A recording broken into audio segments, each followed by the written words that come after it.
Tēnā koutou.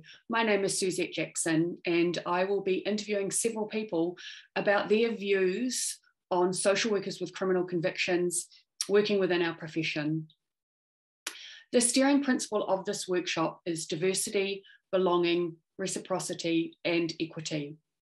These words, diversity, belonging, reciprocity, and equity, closely represent and link to social work values of social justice and human rights. But do these values and principles extend to the educating, hiring, and registering of people with lived experience of the criminal justice system? Into our profession, into the social work profession. So the speakers within this workshop will be talking about this particular topic. I guess you could term this workshop a love letter to the International Federation of Social Work. The ask of you as the Federation is to lead on this important issue and ensure our profession is more inclusive and stops leaving people behind. Through my research on social workers with criminal convictions and the barriers they've faced in their career pathways, I have connected with others interested in this topic. This workshop contains some of those voices. If this subject is of interest to you, get in touch. I've included our contact details at the end of this presentation. Please reach out and connect. We'd like to start a global community on this important issue.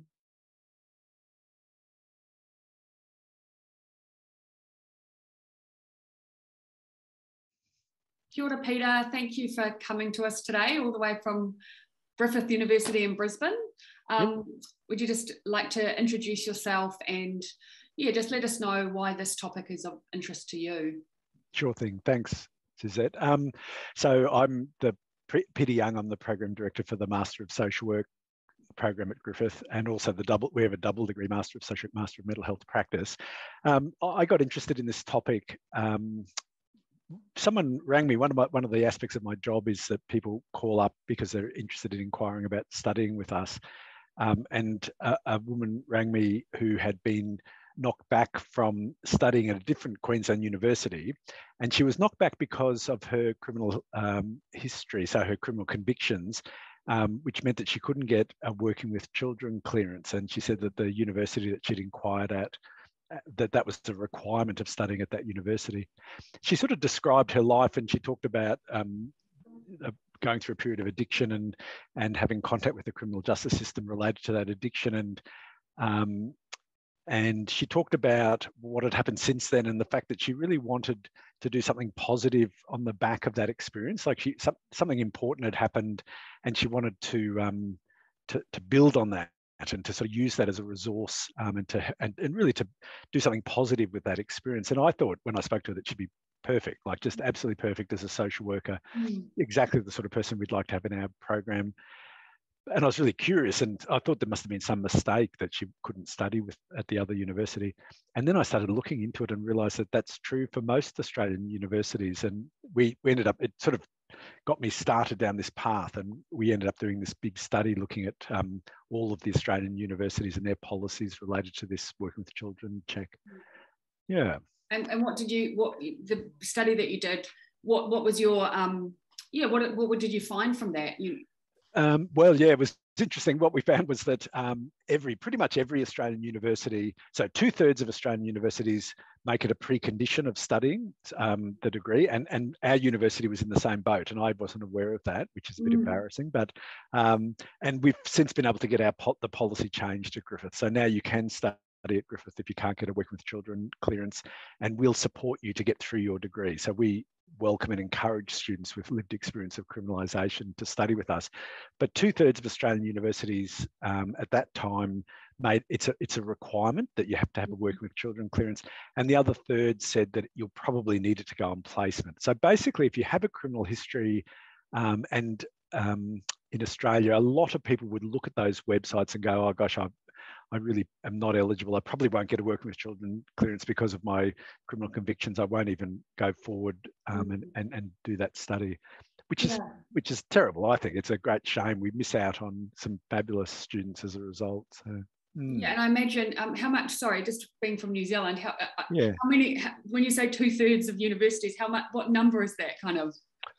Gosh, I didn't look that up. I think there's over 30 universities, right, I think, in Australia that are, so we have we don't have registration of social work in Australia, but we have a professional association, and they accredit all the social work programs. So these are accredited programs in Australia, universities that offer either or both a Bachelor or Master of Social Work program. Yeah.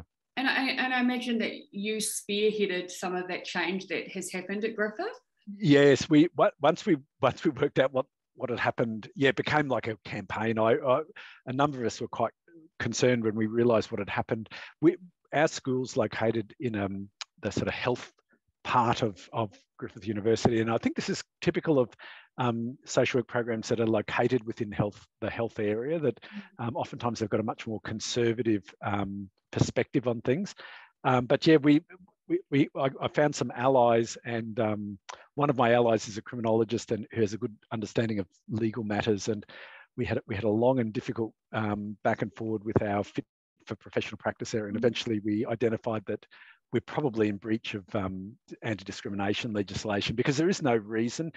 So we've done a few bits of research in this area, and one of the other studies we've done is looking at employment opportunities for people who can't get, for social workers who can't get working with children clearances. And there are jobs, there's not many areas of practice that actually require this clearance. There's only jobs where you're going to be working alone with children that require it. So there's a lot of social work jobs that aren't working with children or aren't working alone with children. So there's no good reason to require this working with children clearance. And we identified that to ask for it or to require it is probably a form of discrimination, and the university could be acting illegally to be doing so, certainly acting immorally, if not illegally. And so that it was that argument, I think, that ultimately won the day. Oh, great. I mean, I think, and I know that there's anti-discrimination laws in Australia around hiring people or educating people with criminal convictions, because we don't have it in the same way in New Zealand. But, I think the argument there is, it sounds very sensible to have a working with children's clearance. What's the kind of issue with it in terms of kind of cutting out some diversity and, Yes, yeah. No, look, it's a really important point, because the working with children clearance, that arrangement came into place for very good reason. We had an inquiry into abuse of children in out-of-home care in Australia, and what they found through that inquiry was that people who predators, people who were unsuitable to be working with children, were moving into positions of trust and were caring for children and were taking advantage of that position of trust to abuse children. And so this checking process was brought into place, where each state in Australia has different sort of arrangements. So basically, the authority looks at a whole range of factors, including criminal histories, and on the basis of that makes a determination about whether someone poses a risk to children. And so, so it's really important that kids are not, that vulnerable service users more generally, and that children in particular are safe, and that we set up arrangements so that social workers are safe and appropriate people. The problem is that the Working with Children check, that to get the clearance in Australia, you would imagine that you would have to have done something fairly dreadful to not be eligible. But the difficulty is that it's become quite a subjective sort of process, and a lot of people are being denied working with children clearances for relatively minor offences, and offences that I'd sort of describe as trauma-related offences. So we've got a lot of people are denied working with children clearances for drug-related offences, and we do know from from a lot of research that people oftentimes will become involved in drug taking as a result of trauma and as a method of managing trauma. And so what we're effectively doing is locking people who've got have had an experience of trauma out of working in human services and social work. And the risk with that is ultimately that we're locking out a lot of First Nations people, because a lot of First Nations people have experienced the trauma of colonisation and the trauma of the stolen generation in Australia. And and have self-medicated as one strategy for managing that trauma, and have had contact with the criminal justice system as a result. So what we end up with is a lot of First Nations people being locked out of human services and social work practice because they can't get a working with children clearance, and therefore they can't study or work as a social worker. Yeah, and I think, I know we were meant to be joined today by Tina, who is, you can talk a little bit about, but I know from her story, she's come through a program, got a bachelor's, is working in the field, past her, you know, working with children clearance, she got that. I know she didn't to start with, but she appealed and won. And then she comes up against the Australian Association of Social Work, who say, no, we won't, you can't join our association. Yeah. There's two big areas that our sort of campaign, if you like, has been focusing on. One has been about access to studying social work for people with criminal histories. The other is about joining the Australian Association of Social Workers. So we don't have registration yet, but we are likely to get registration in the future. And the Australian Association of Social Workers is driving that campaign for registration. They've got this very odd arrangement now where you can't be a member of the association if you've been convicted of an offence that carries a penalty of greater than 12 months. So if you've so regardless of how long ago it happened, regardless of the context of the offence, regardless of what the work is that you've done since that offence occurred. So if you've been to a lot of counselling and therapy, and you know you're in a very different place, and the risks of you reoffending are very low, you still can't be a member of the Australian Association of Social Workers. So the blue card system, the working with children system in Queensland, looked at Tina's circumstances. They looked at how long ago the offence was, the nature of the offence, and what she'd done since then, significant work since then. And they made a determination that she was an appropriate and safe person to work with children. But the Australian Association of Social Workers have no such flexibility. It's simply black and white. And so she, because of that, it means that she can't apply for a job that requires her to be eligible for membership. So we don't have registration, but some jobs you have to be eligible to be a member of the Australian Association, and Tina can't apply for that. So that's the other focus of our campaigning, is around getting that quite simplistic and unsocial work provision in the constitution of that organisation changed. Yeah. And it's a significant issue. I've got a couple of questions just before we wrap up. But firstly, so when you talk about a sentence of 12 months or more, does that mean served, like incarcerated, or does that mean the charge that they're facing could result in imprisonment of 12 months or more? That's a good question. I think it's your charge. I think you're convicted of an offence that carries a penalty of 12 months or more. So yeah. I think there's I don't know the specifics of that. Yeah, I don't know that you have to have actually served that 12 months. It's an interesting nuance, because I think it's and if it is just about the sentencing that you're facing, not necessarily time served, that's even more appalling, because the threshold is not that high in terms of what you need to do as an offence. Yes, meet that threshold.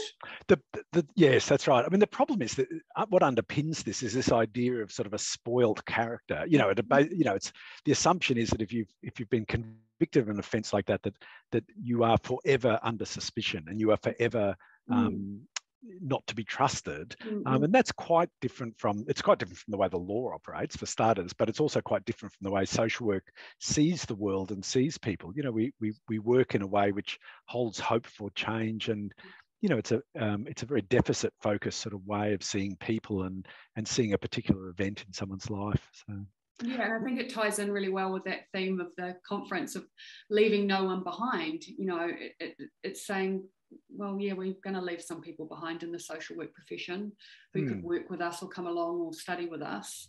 What's your thoughts around that kind of topic of the conference on a final message? Yes, yeah.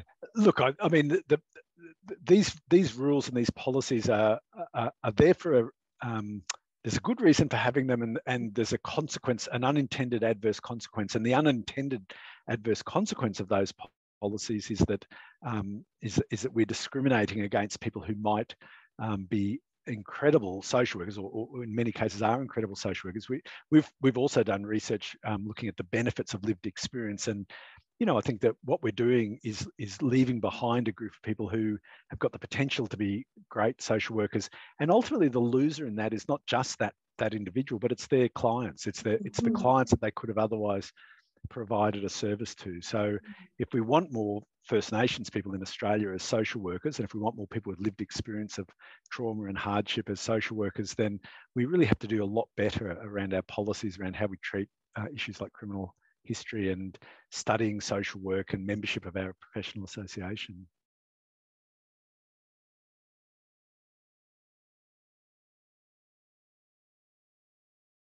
Shoes on the other foot now. It's my turn to ask some questions. Yeah, because we've sort of got to know each other through our shared interest in this topic, and I was sort of I'm aware of the research that you've done as part of your masters, but I'd really like to hear a bit more about your how you sort of found yourself interested in this topic. How did you discover this topic? Yeah. Yeah. Thanks, Peter. I mean, I come from a background of I guess trauma-related linked criminal conviction history. I was an addict. I've got lived experience of addiction. I'm also an activist. So I spent numerous years working at Greenpeace, and part of that was being involved in non-violent direct action, which resulted in some criminal offences. And after going through a process of, I guess, getting well and getting clean and sober, someone suggested to me, because of my kind of political activism and the fact that I've worked in places like Indonesia and worked on community issues, that I'd be a fantastic social worker. So I took a leap and applied to the University of Auckland.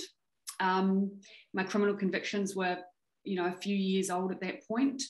None had resulted in jail time, but I was turned down. I was turned down because they were worried I wouldn't get registration. And so luckily I had a great person who was a lecturer at the time on my interview, and he was talking to me and suggested I appeal that decision above the assistant dean level to the dean. And that's what I did. And at that level, and after some kind of discussions and support and things from people around me, I got into the University of Auckland. It's quite extraordinary, isn't it? It's the reasons that make you a great social worker that are also the reasons that the university was seeking to hold you out. Yeah, I mean, it is. And I think my master's topic, it was kind of ironic. I think I was just about to graduate my undergrad. So I'd done honours. I was at the end of my fourth year. I was top student every year, and I'd been involved in research projects from my second year. I'd had a summer scholarship, and all these different things. And then I got offered a job to do some research through another kind of University of Auckland department. And they made me go for a drug test. Right. And so I was sitting there in this place about to go for a piss test. And I thought to myself, this is crazy. I've been, how could they possibly think, after 4 years in their institution of doing all this work, being their top student, that I'm possibly using drugs? And it was a tick box thing, really. But in that moment, I went, wow, I wonder how many other people have had this experience. I wonder how many other social workers are out there who've faced barriers, whether in education or employment or in registration. And so that's what I did my master's research on. That's interesting, isn't it? I mean, the way you describe that, it takes perseverance, doesn't it? To you really need to want to do it, to put up with that and to sort of push through that sort of reluctance or suspicion or resistance. Yeah. Is that the sort of, what did you discover in your research? What did you find? That's a key thing, I think, was the stigma that people face within their career pathway. And in a profession where social workers are meant to be open-minded and open to supporting people to change who may be, I don't know, in addiction or have a criminal conviction history. And a lot of these people in their workplace were afraid to even open up about having any kind of lived experience because they were worried about being judged because of the conversations they heard colleagues have. One of the people I'm interviewing in this segment, he had some really interesting experiences of being kind of almost known for his kind of background knowledge, and that was really sought out because of his kind of connections in the criminal world, and they wanted to know more about that and him to bring in people in that kind of ilk. But on the other hand, he faced a lot of stigma and discrimination because of his previous charges. Right. so there was, again, that kind of weird dichotomy of, yeah, you've got some things to offer, but we still don't quite trust you. You're still quite not good enough as someone who doesn't have a criminal conviction. Yes, right. It's that idea of what people have got to offer is a really important one. I think we've done a little bit of research on that. We did a literature review looking at that, but I'm interested in what you found in terms of the contribution. Like how does lived experience contribute positively to practice? I think is a really important question. I think one of the things that I found, I interviewed 11 people. I did an interpretive phenomenological analysis. So we did in-depth interviewing. There were a few things that I asked them in terms of what they thought, what strengths they brought. One of the key ones is their ability to understand that change isn't a linear process.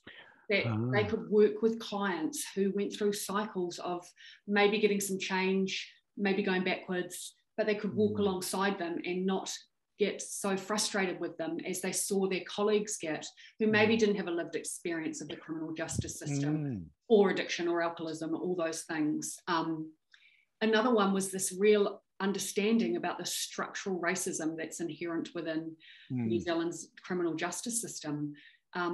Whether my participants went to jail or not, they were in a courtroom, they were before a judge, they were manhandled, some of them by police. So they saw what was going on in these systems, and they were able to see that systems are shades of grey. There's no all good or no all bad. And I think sometimes social workers who don't have any understanding of the criminal justice system can get lost in that. They say, yes, it's really black and white about someone's, if someone's brown and goes into a courtroom dressed shabbily, without a good lawyer, they're much more likely to get a conviction for the same charge than someone who's white, dressed in a suit, and has a great lawyer. Yes.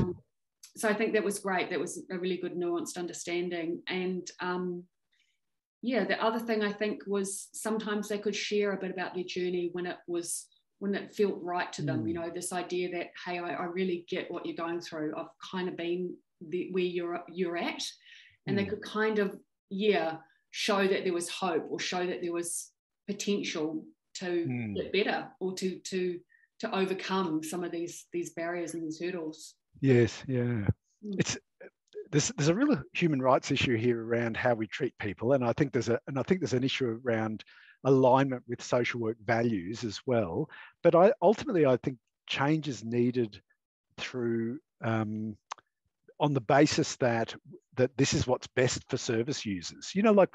Ultimately we're denying service users access to very good social workers if we don't attend to these barriers. If we lock people with lived experience out of social work as a profession, the loser ultimately is the service user, its clients, and the profession loses because we lose credibility as a profession as well. And I think also, if I can just talk about my personal experience, I'm doing my PhD now, and I'm starting to teach in academia, and I think they potentially lose out on great speakers and great writers and all these great things that they who have a different lens, or maybe are interested in looking at different things that someone without lived experience might not be so interested in looking at. Wonderful. Yes.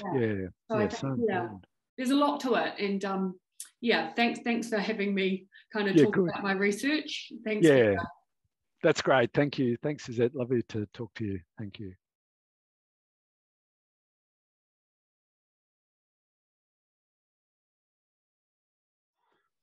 Kia ora, Asiata. Talofa. Talofa. How are you? Good, thank you. Thank you for joining me today, and great to catch up. It's been a while since you were part of my research masters, and thanks for being part of that. And it's really exciting to reconnect. Could you, I guess, just introduce yourself and I guess what you do for a job, and I guess you've got many jobs, but what do you feel like sharing? And then your interest in this topic of social workers and people with criminal convictions coming to work in the social services. Well, thank you. And yeah, you're right. It's been a long time. And thank you for acknowledging us. When we first met, I was just Lilofi. Asiata's my Matai name or Samoan chief title. And so since we last spoke, I've had a few names added to me. But thank you for acknowledging me and my culture. But just for the sake of our conversation, free flowing, welcome to call me Lelofi. I guess now my current role at the moment is I hold 2 roles in primary care, which is working with in the general practitioner clinics. The main role that I'm in is it's a big one. It's Pasifika Cultural Clinical Equity Lead. And that's from Thursday to Friday, and Monday to Tuesday, I'm a wellness advisor in the GP clinic in Mangere Town Centre here in Auckland. But I also teach in coexisting problems diploma program through Otago Polytech, through the Moana House Training Institute, which is a diploma program called Te Takitaki. And I'm also an advisor around Pacific advisor in regards to disability for the Whaiwaora Leadership Group, which is coordinated by Levar here in Auckland. So you're right, a number of different hats. It sounds like you've got this whole 360-degree different lenses of wellness in the Pacifica community in Auckland in a way, and traveling.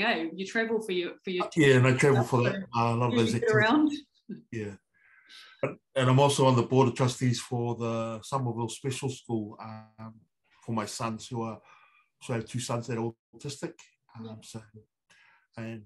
They're autistic, not Asperger's where they're high functioning. They're autistic where they're quite behavioural and aggressive.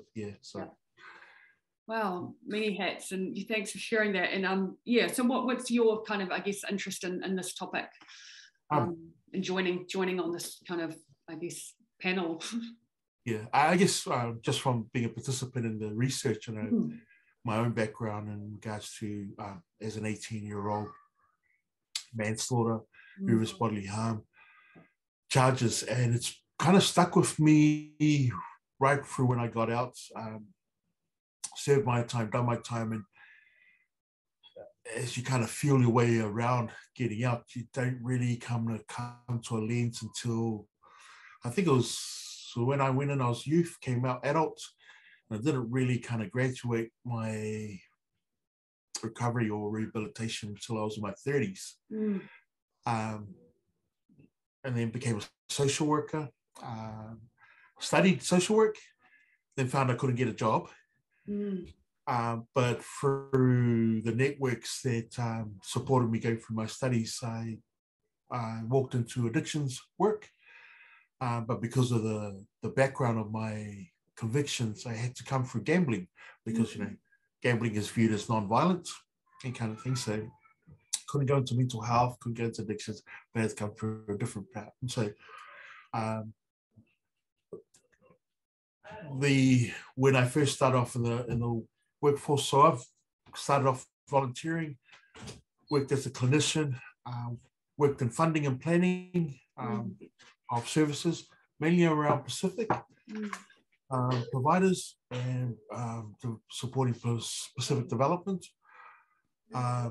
Then my 2 sons were diagnosed with autism, so I went to Wellington where my wife's family are from, was in workforce development there. Then the issues became worse and then ended up in one of the clinical teams. Then they started education, and then I had to come back to Auckland because we found that all the services are not across the country, so there's gaps. And so came back to Auckland and went back into the clinical teams and been in the environment ever since. Yeah, I mean, I think one of the things, it was great, when you participated in that research, and there was another man, and some of the conversations he had were similar around, his pathway into the field was kind of through addictions as well, and how he kind of grew into his role, and then he had challenges because he couldn't get registered, and then he was getting paid less, and all these kind of constant kind of barriers that kept coming up, even though there was a long distance of rehabilitation and proof that he was doing the right stuff, you know. And one thing that stuck out in your stories, I remember you talked about it too, was how there was still that stigma in your workplace, and you hit these kind of barriers, even though you were very renowned in your field, through some of the people in those spaces. But on the other hand, they wanted the knowledge that you had from coming from a world where criminals existed. And it was, I found that really that interesting. Of one hand, you're good enough to bring us this information and this knowledge, but you're not quite good enough to totally have our respect or our, I don't know. Yeah, trust. I mean, yeah, you're right. I mean, one of the first things that occurred for me, I didn't really notice at the time, was bringing people that are from different backgrounds, or from the background that I came from, to do live, pretty much like what you're doing now, live conversations with clinicians who had a lot of questions to ask.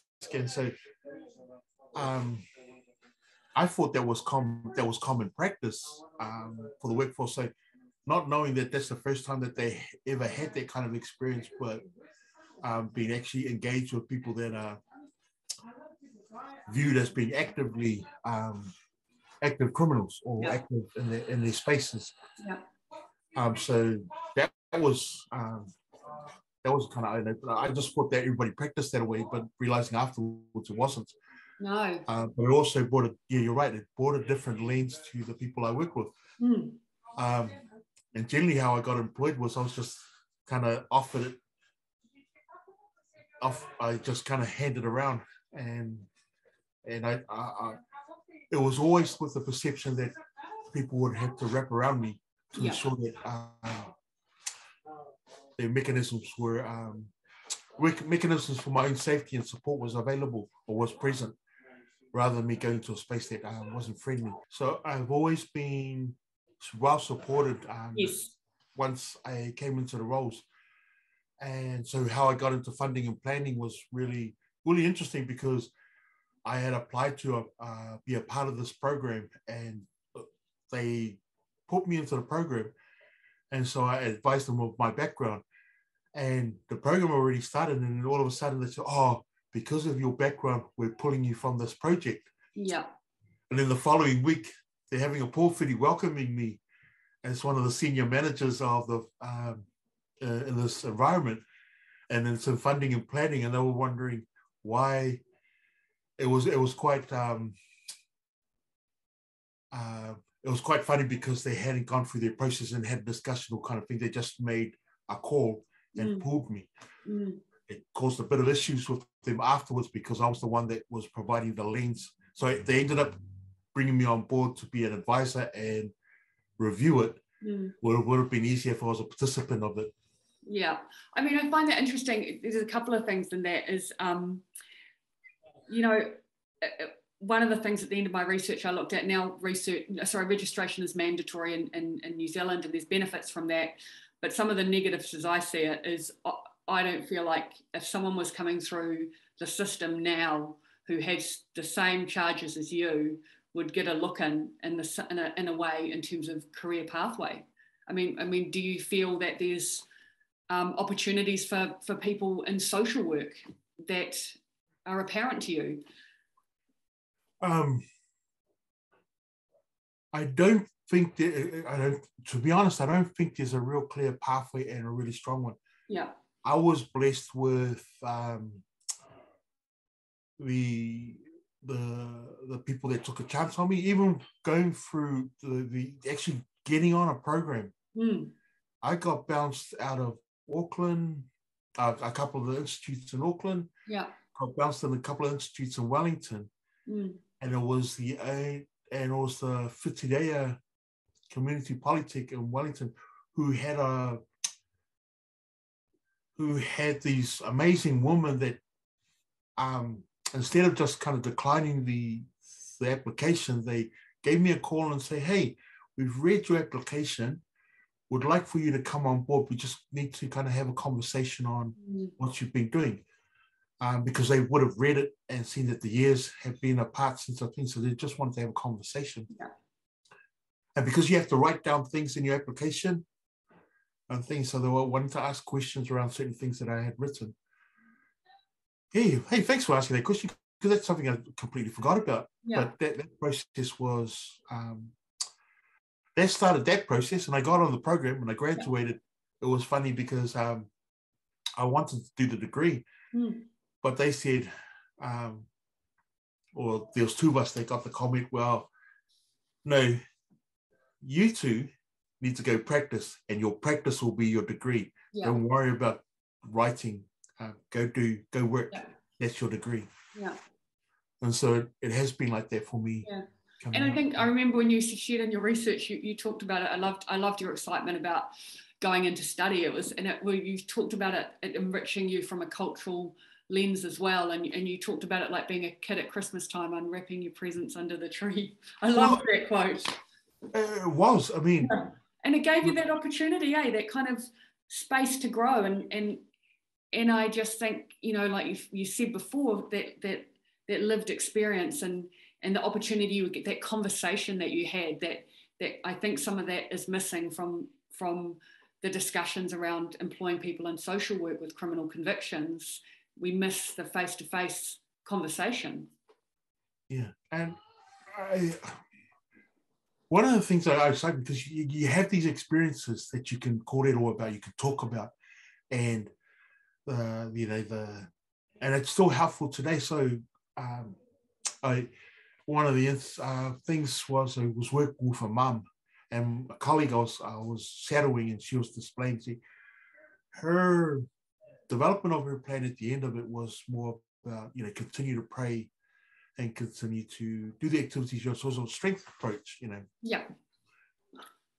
But what I got from our conversations with the lady was, it was more around, she's wanting to go back home to the islands. She just needs a doctor to confirm when the surgery was going to happen so that she can get her back home. But you have to know that those details, yeah, around some of the cultural nuances that you can hear. Yeah. Or it's, I guess in the Pacific space, and even in my background, there's things that you see, but it's not spoken, but you know automatically straight away what that is. But the only way you can kind of identify that kind of thing is having people that have those experiences. For example, I worked with a young kid that I shared some information with, and that kid didn't budge on anything. My colleague who was supporting says, "Oh, that was an amazing session." I says, "It's not amazing, it's concerning, because the words that I used and those simple things, a kid his age should be, if the kind of thing should be alarmed or should, be, oh, well, kind of thing. But this kid was, just straight. Yeah. And you knew this kid has been through so much trauma. Yeah. That you need to be careful how you talk of him." So, well, it's the same thing. I think you just, with some of that nuanced understanding, I know from a lived experience of addiction. I work in addictions now. These different signs. I mean, drug use has its own kind of culture to it, and if you can kind of know that culture and you know what it's about, and there's a different connection to people. And I know people without lived experience can be great practitioners as well, but certain people just really connect with other people that have had shared experiences. And same with criminal justice. That's got its own cultures and own nuances. And if you've got people that have had that lived experience coming to work with people and supporting them and growing those people, it's priceless. I totally agree. Because one of those things is we've got, I guess in cases, there's so much revolving door. It's the same issues that might be revolving door. But what it is there's actual bits that we're missing. But people are still looking from the lens that, I say, if you're going through studies, you're going, oh, we've done all this work here. Yeah. And they've answered all the questions, so we're not getting the right information. The lived experiences that we have going through certain things allows us to dig up that information, allows us to be more direct and pinpoint some of those things. And you'll find that you'll get more of the conversation coming out, and when you utilize people with those lived experiences. I totally agree. And unfortunately, I'm running out of time, which is a shame because I feel like I could talk for hours. But what would, this conference is called Leave No One Behind. What's your kind of, I guess, message in that regard, or your final thoughts on that topic? I think in regards to, that comment is a really strong comment. If you're truly going to leave no one behind, you really got to think is what is the top of the kind of thing. If they're going to be advisors, be amazing if a prime minister or president, someone from a lived experience can achieve these goals. Because if you're going to leave no one behind, everybody needs to be considered. Yeah, I think it's a great way to end day. That we shouldn't be putting these limits on what people with lived experience can achieve. You're going to find that they'll be useful, and they'll provide information that that we don't know. I mean, we're continually finding out more and more about even the COVID responses. Yeah. More and more about ourselves as humans and what we can take, what we can handle, and what we can learn from. Yeah. So learn from everybody. Oh, kia ora. Thank you so much for joining today. It was great to chat with you, and take care. Pass what?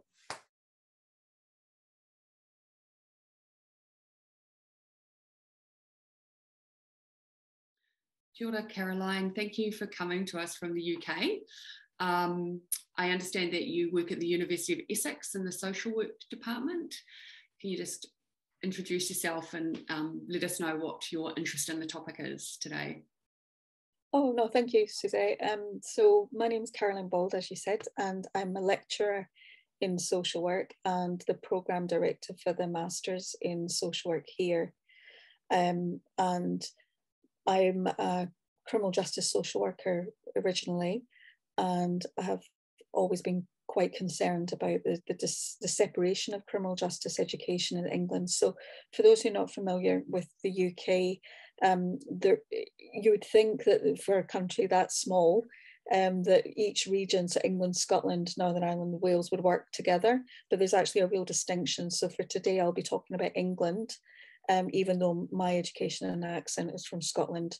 And one of the other areas of interest that I have is as a trustee of Working Chance, which is a charity that works nationally in the UK with women with lived experience of criminal justice, basically getting back up and out there into employment. So that's another reason why I'm interested in this particular conference and making sure that no one gets left behind. Great. Well, it sounds like you've got a broad range of knowledge, including, practice, working in that space of helping people get back on their feet when they've come out of prison, and also the education and I think the registration side of things as well. So in New Zealand, mandatory registration came in at the start of last year, and some of my concerns around that process have been leaving people behind. So more barriers for people to come into practice. What's the situation in England in terms of registration? So it is really interesting actually seeing how registration is starting to sweep across the world, and it is seen and presented as best practice, and I think it's really hard to push back against that narrative, the very idea that almost using a medical model, if you like, that if you're on a list, that means you're a good egg, for want of a better way of putting it. So the registration in England has been going for a number of years, not many, but it's become incredibly embedded, and is seen as now as very much common sense. So we've got a registry, it's different to Australia, we've got a registering body, so Social Work England, which took over from a previous registering body, which took over from a previous registering body there. So in terms of this idea of creating this workforce that's dynamic and go social work, there's a real distinction between the regulator, which is Social Work England, and the British Association of Social Work, which is not a regulator, but arguably is the go social work body. And so you don't have to be registered to be an academic, although you need one registered lecturer per course. But you can also be a member of the British Association of Social Work, but that doesn't mean you can be registered either. So what it's done is by that separation of the go social work with registration as men in England particularly, you do have to argue to what extent does Social Work England really represent the best interests of the profession, or is it purely a registration body? Fitness to practice. So my concern about that is students aren't required to be registered. They originally were, and then the decision was made that students really come under the auspices of the local university. So there's 88 providers of social work education across England that are approved by Social Work England. And so criminal record checks for students happen at a university level, and then again at the post-qualifying level or the post-graduation level, at which point if they wanted registration, they need to apply again and go through the process again with criminal records. That's interesting. I wonder, in New Zealand, from my research and some of my arguments are around, so similar now, when students go to a education provider, they don't get pre-approved registration through the Social Work Registration Board. But what it means is when they get out the other side, they may not be guaranteed to get registration. So universities are being more conservative, arguably, in who they're allowing into their programs because of a fear that educating someone and taking money and not being able to kind of almost guarantee they'll get registration is seen as unethical. So yeah, what's your thoughts on that? Do people in the UK have to get kind of pre-approval from the registration body? Right, well, so that's a really interesting area of practice, because you would think that there'd be more discussion about that, and there really hasn't been. So one of the reasons myself and my colleague Aaron, who's also based at the University of Essex, and he actually trained in Australia as a social worker, and me training in Scotland, I think that does actually make a difference, that when we've sat discussing the admissions process practice, we've become increasingly frustrated that there hasn't been this conversation, and it's almost the unsaid that there's anyone in the profession with lived experience of criminal justice is not really spoken about.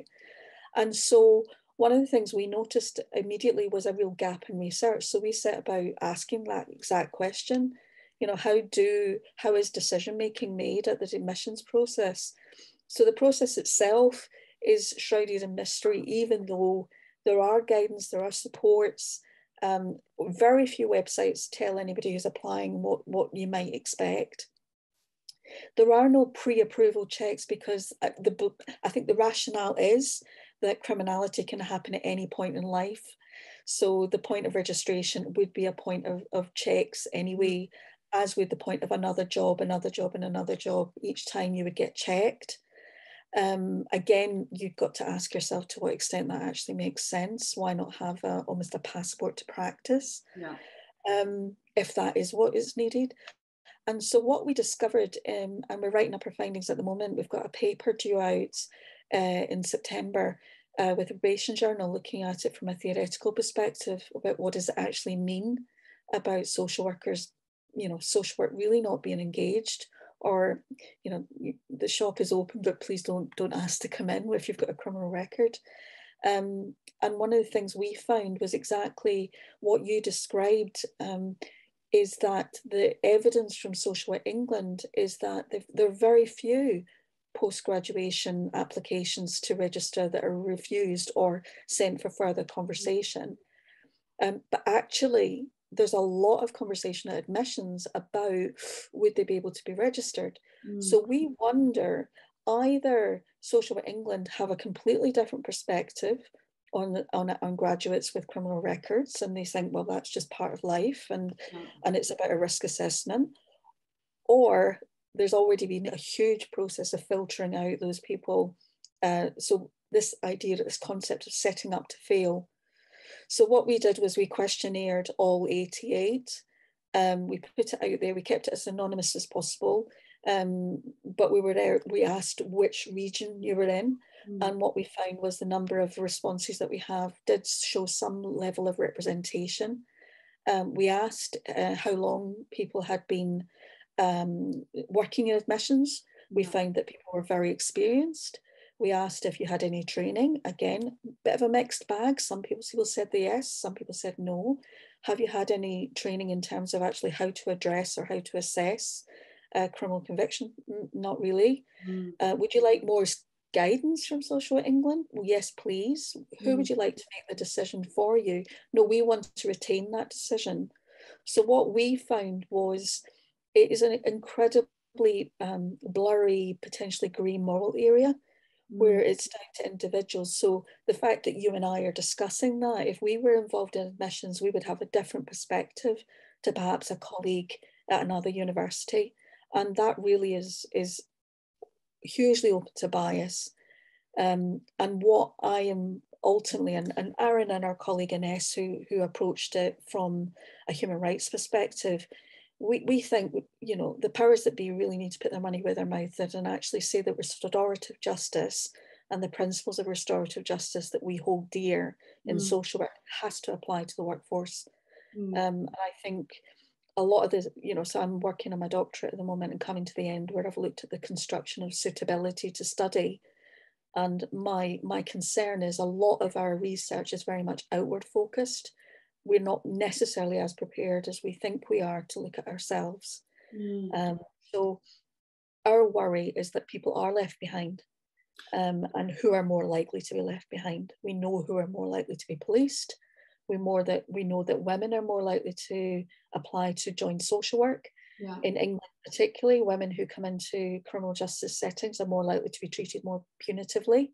Therefore, if they have a sentence, say, for a prison period in prison, that is considered as more punitive, irrespective of the fact it's gendered.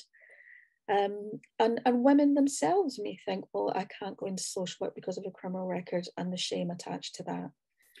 So there's something really said about, you know, that, and this is personal to me, there is something to say that if I err, I can never.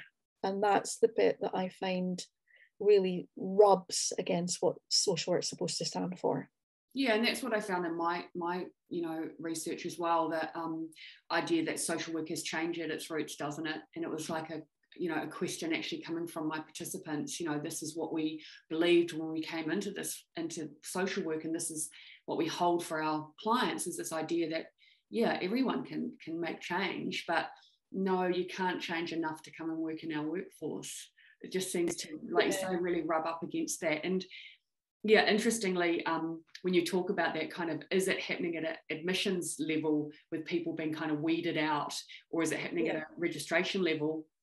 I think in New Zealand, what I heard from one of our board members was they were really happy, I think last year or the year before, that very few people with criminal convictions came through to be registered. They saw that as great for them, easy for them, I guess, but that made me concerned that, yeah, less people are actually coming through who have lived experience of the criminal justice system. Yeah, I think there's a lot of concern there. And like you say, stigma, gendered issue, and you talk about, you know, getting some more advice from your social work bodies in England. What's your thought about the International Federation of Social Work? From my research, there's not much at all. There's bugger all there that they say. The one thing I found was interesting, they say that the people that we're educating in social work should represent the communities that we're working in, and from what I see, that's not really the case. I 100%, and I see this as part of our connection, and I'm so glad to have found you. And it was interesting, we found you because we discovered that the Australian equivalent of our BASWA had said that you can't come in if you've had 12 months imprisonment plus. And it created such a hullabaloo in Australia. And the curiosity was, everyone would have gone, yeah, why is that a problem in England? Because it's just not discussed. So I absolutely agree with you that the bodies that are meant to be standing up for everything that's righteous and inclusive stop as soon as it comes to criminal records. And yet we know that criminality is connected to all sorts of issues around bumps in the road. You know, it's not intentional, it's not genetically predisposed. It's something that can happen as a result of X, Y, and Z. And if we believe that people can change or move forward in any way, we need to be looking at that specifically. I'm not, one of the phrases that came out in my own postdoc research was that somebody said not everyone should be a social worker. Now, that sounds like a truism, really difficult to argue, because often when we've talked about it, Aaron and I have talked about it, and I am part of the British Association of Social Work Criminal Justice Group. I'm the co-chair of that group. And one of the things people often say is, well, would you let a paedophile become a social worker? As if somehow you need to go to the nth degree to prove your point. And the curiosity about that is, it's who decides who becomes a social worker. And everything that anyone has learned from human resources is the fact that we tend to replicate ourselves. And so is it any surprise that we struggle to reach full inclusivity, or at least representing the communities we serve? So it's not only gendered, we thought it was racialised, it's class-based. I think at one point I started calling us the Twin Setting Pearls group, because it's this pearly gate. So you're not, oh, are they coming in? No, they're not. Yeah. And that applies to criminal records, care leavers, a whole range of people that we think shouldn't be social workers. And what the hell does that say about us? I think that's a great point to kind of end on. What does that say about us? And the topic of this conference is leave no one behind. I guess what's your final kind of message, I guess, to the International Federation of Social Work and social work bodies around the world in terms of that topic of leave no one behind? I would come back to a book chapter that we've got coming out, and I hate to sort of bring more pomp on my own work, but one of the things we're fed up with is we're moving away from this idea of redemption strip, that somehow somebody has to strive and struggle to get past the bump in the road that they had, towards one of an emancipation script. And the criminology is miles ahead of what we are talking about, in the sense of, can we move people forward, stop the punitiveness, stop punishment as the only outcome. And the collateral consequence of having a criminal record is huge. And if social work cannot represent, given everything we say, then really we're in trouble. And I think, I call this a love letter to the IFSW. Put your money where your mouth is, and actually show the fact that criminal records, criminal justice is also a legitimate experience of life and lived experience, and as such should be represented as part of the workforce, and not something to be pleased about as having excluded. Great, thanks so much for joining us today. Take care and see you later. Bye. No, thanks so much. Take care. Bye-bye.